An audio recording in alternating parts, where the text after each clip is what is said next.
예, 우리 인사합니다. 할렐루야 샬롬 하고 인사합니다. 할렐루야 샬롬 샬롬 샬롬 샬롬 샬롬. 하나님 사랑합니다. 여러분 주 안에서 사랑합니다. 오늘 끝까지 책임을 다한 사람 여호수아, 끝까지 책임을 다했습니다. 그는 그가 행한 약속에 대한 책임을 끝까지 지키죠. 그들이 희위 그 족속들이 그렇게 와가지고 거짓말을 해서 조약을 맺었다 할지라도 야훼 이름으로 기본 주민들에 대한 것을 약속했기 때문에 끝까지 지켜서 그 다섯 왕들을 다 섬멸하는 부분, 어제도 우리가 함께 같이 말씀 나누었지만 본문 여호수아 9장에 보면 기브온 거민들의 속임수에 대한 이야기가 나오죠. 그러나 그들과 약속을 한 지 3일이 지나서 여호수아는 기브온 거민들이 멀리서 온 족속들이 아니라 가나안 안에 거했던 족속이었다는 것을 알았습니다.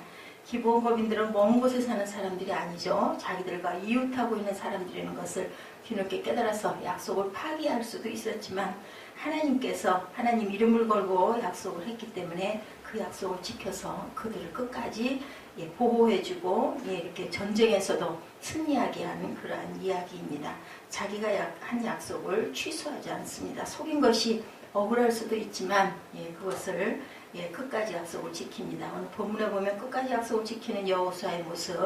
아모리 족속 중 예루살렘 왕 아도니 세덱은 기브온 거민과 이스라엘 백성들이 화친을 맺었다는 소리를 듣고는 크게 두려워합니다. 왜냐하면 이제 힘이 더해졌잖아요. 그러면 또 다른 그 안에는 가나안에 있는 다른 거민들이 또 많잖아요.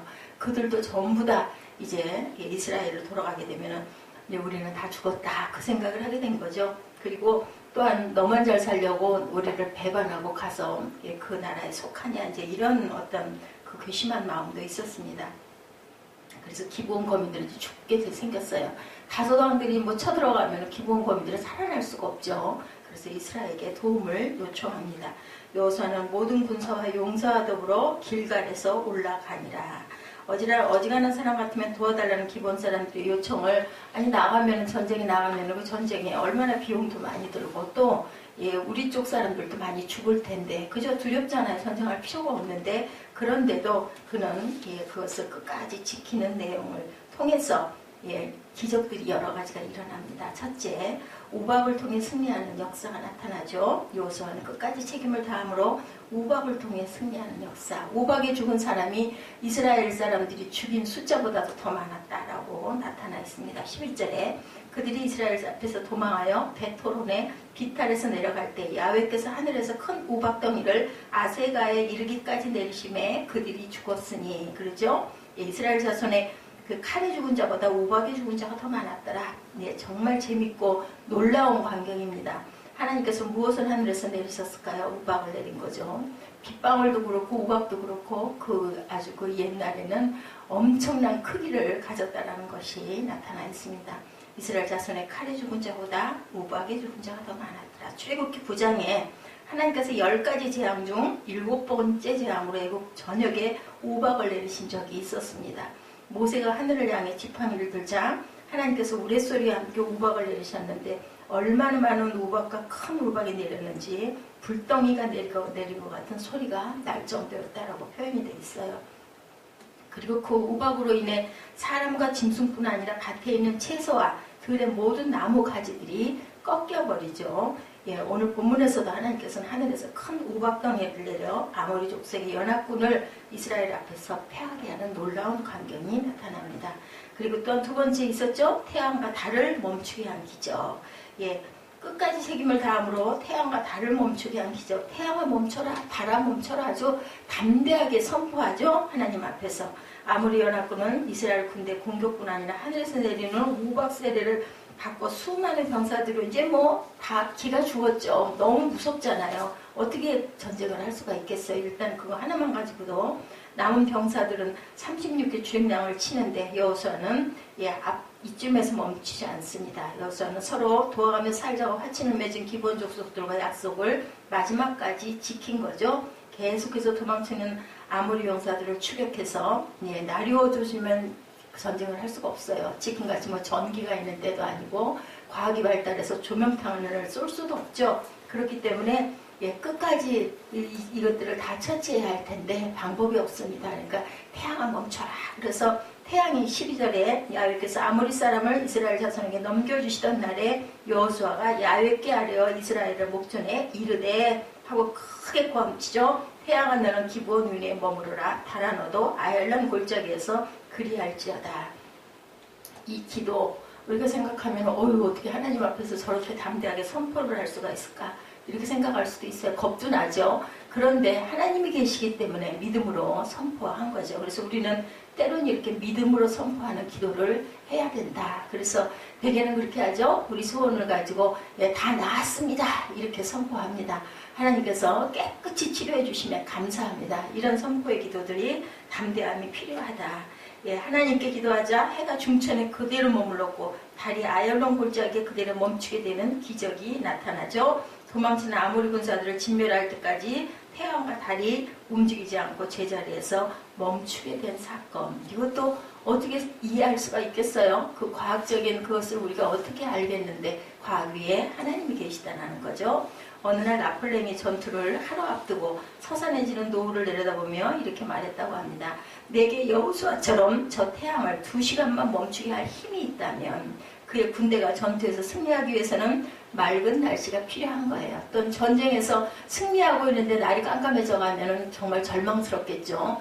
전쟁을 멈출 수밖에 없기 때문에 그랬을 때 아마 나폴레옹도 이런 안타까운 마음으로 여호수아처럼 뭐예요? 성경을 잘 알았다라는 거예요. 나폴레옹도. 그가 자랑하는 포병은 맑고 밝은 대낮에 막강한 힘을 발휘하지만 흐린 날씨에는 어두우니까 힘을 쓸 수가 없다는 거죠. 그래서 해는 어김없이 서산으로 기울어 버립니다. 드디어 다음날 전투가 시작되죠. 그런데 갑자기 천둥과 번개가 치고 소나기가 퍼붓기 시작해요. 그 결과 길은 온통 수렁으로 변해버리고 나폴레옹이 자랑하던 대포는 진흙밭에 그냥 처박혀버리는 그러한 일들이 일어났을 때 이렇게 한탄을 했다는 거죠. 이것이 바로 천하를 호령하던 나폴레옹이 무참하게 패배했던 그 유명한 워터루 전투였다고 합니다. 나폴레옹은 태양을 멈추게 하지 못했지만 여호수아는 태양을 멈추게 하고 달이 머물게 하는 그러한 일. 그리고 그 14절인가요? 그 얘기가 있죠. 이런 일은 전에도 없고 후에도 하나님이 이런 사람의 기도를 들어서 이렇게까지 해준 것은 전에도 없고 후에도 없었나. 이는 야훼께서 이스라엘을 위하여 싸우셨습니다. 이 얼마나 기가 막힌 얼마나 기쁜 이런 사건입니까? 여호수아는 평생을 하나님 살아계심을 절대로 의심치 않았을 것 같아요. 세 번째는 기대하지 않았던 풍성한 축복이 그로 인해서 일어나죠. 여호수아는 끝까지 책임을 다함으로 말미암아 기대하지 않았던 풍성한 축복. 그러면서 그 5왕을 다 전멸했으니 결국은 뭐예요? 그렇게 전쟁함으로 또 5고을을 차지할 수 있는 그런 복도 함께 그 약속을 지킴으로 인하여서 그것을 이룰 수 있는 일들이 일어납니다. 남은 가나안 성읍들을 차례로 그리고 공략하고 결과 기대하지 않았던 복을 받죠. 40절 이하에 보면 우리가 앞으로 같이 나눌 얘기지만 여호수아가 전쟁을 마치고 길갈로 돌아왔을 때 아모리 족속과 전쟁을 치르기 전과 비교할 수 없을 만큼 넓은 영토를 차지하는 이렇게 우리가 책임을 다하고 끝까지 어떤 계략이 아니라 전심으로 우리가 어떤 것을 약속을 지켰을 때 우리가 생각지도 못하는 복도 얻을 수 있다는 것을 우리가 말씀해 주고 있습니다. 여호수아가 기브온을 돕기 위해 아모리 연합군과의 전쟁을 시작했지만 나중에 보니 오히려 자신에게 큰 복이 돌아왔다. 우물을 파야 할 텐데 어디를 파야 할지 모를 때 땅을 잘 버는 어떤 노인에게 부탁을 해서 땅을 파자. 그곳에 물이 솟아났다고 그래요. 그는 거기에 펌프를 설치했습니다. 노인은 그에게 매일 조금씩이라도 펌프질을 해야 합니다. 라고 얘기를 했는데 물이 너무 많아지니까 그냥 귀찮잖아요. 그 물 다 뭐 해요. 그러니까 그냥 펌프질을 안 해버렸대요. 그랬더니 나중에는 물이 부족해가지고 펌프질을 하니까 펌프질을 해도 물이 올라오질 않았대요. 할 수 없이 노인을 찾아가서 왜 물이 안 나오니까 물어봤더니 노인이 얘기합니다. 내가 매일 조금씩이라도 펌프질을 하라고 했는데 왜 그대로 하지 않았습니까? 사업가는 사나흘 펌프질을 했더니 물이 너무 많이 나와서 주체를 할 수가 없어서 펌프질을 하지 못했습니다. 노인은 이렇게 대답했다고 합니다. 물이 그러니까 안 나오죠. 지하의 수맥은 고무 튜브 같아서 펌프질을 계속하면 그 수맥이 넓어지는데 펌프질을 안 하면 도로 좁아져 버립니다. 라고 얘기를 했다고 합니다. 우리의 사랑과 섬김이 바로 이런 수맥과 같다. 우리가 항상 사랑하는 마음과 섬기는 마음이 있어야 우리에게 오히려 생명의 그 흐름이 더 뜨겁고 더 크게 일어나고 하나님 사랑도 그만큼 더 커진다라는 그런 귀한 우리가 그 말씀의 교훈을 받습니다. 잠언 11장 25절 하반절에 남을 윤택하게 하는 자는 자기도 윤택하여지리라 그 말씀하고 있죠. 우리가 다른 사람을 윤택하게 하면 할수록 우리 또한 그 윤택의 복을 받는다. 우리가 다른 사람을 섬기면 섬길수록 더 큰 섬김을 받는다는 것을 우리가 생각할 줄 알아야 되죠. 그리고 또한 끝까지 돕는 마음을 가져야 되고 또한 명령 기도도 할 줄 알아야 된다. 담대하게 여호수아처럼 이렇게 선포할 줄 아는 기도도 할 줄 알아야 된다. 그리고 또한 우리가 타이밍을 놓쳐서는 안 된다는 거죠. 나사로야 나오라 하고 명령하는 부분 나타나죠. 그리고 달리다 보면 소녀야 일어나라. 이렇게 베드로가 외치는 부분들이 나옵니다. 더러운 귀신아 그 사람에게서 나오라. 나변 왕자를 향해서 깨끗함을 받으라. 이런 안진뱅이를 향해서 일어나라. 이러한 선포의 기도도 필요하다. 예수님의 제자들도 주님으로부터 배운 이 명령 기도를 활용하죠. 하나님의 놀라운 역사를 체험하죠. 또한 베드로가 얘기하죠. 내게 은과 금은 없으나 나사렛 예수 이름으로 명하느니 너는 일어나 걸으라. 내가 너를 걷게 한다 안 했어요. 나사렛 예수 이름으로 사도 바울은 루스드라에서 안진병이라 해서 내 발로 바로 일어서라 하고 이렇게 선포하는 것 또한 타이밍을 놓치지 말아야 된다. 여호수아는 기브온 거민들을 도와줄 때 타이밍을 놓치지 않았다라는 것. 우물쭈물 망설이지 말고 결단력 있게 행동할 줄 알아야 된다.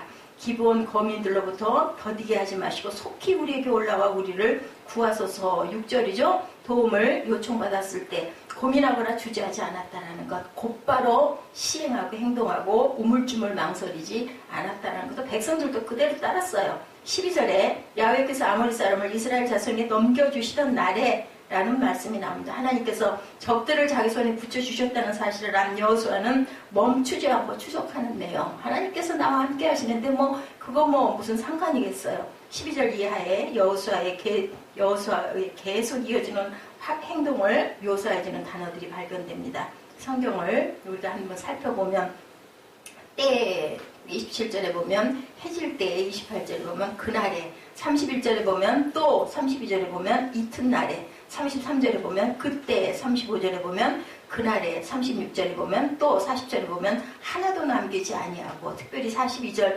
하반절에 보면 여호수아가 이 모든 왕들과 그들의 땅을 단번에 빼앗습니다. 여호수아가 그들의 땅을 어떻게 단번에 빼앗았다라고 나옵니다. 여호수아는 기회를 놓치지 않았다라는 거죠. 인생의 성공 또한 우리가 타이밍을 잘 잡아야 된다. 제가 교회를 여러 군데를 보면서 이것저것 계산하고 따지고 특히 재정적인 부분에 염려를 했던 것들 이런 것들이 믿음이 부족해서였다라는 것을 제가 아주 뼈가 저리게 깨닫습니다. 하나님께서는 우리에게 문을 열어주시죠. 선택은 누가 하게 해요? 본인이 하게 합니다. 항상 내가 타이밍을 온전하게 확실하게 하나님께서 내게 보여주신 그 땅을 세상적인 지혜라 세상적인 계산을 절대 하지 말아야 된다.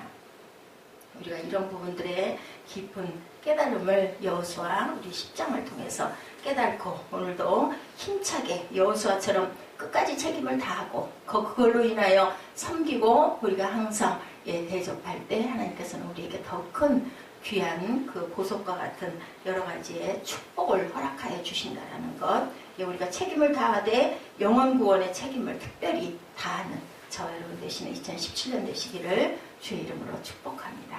기도하시겠습니다.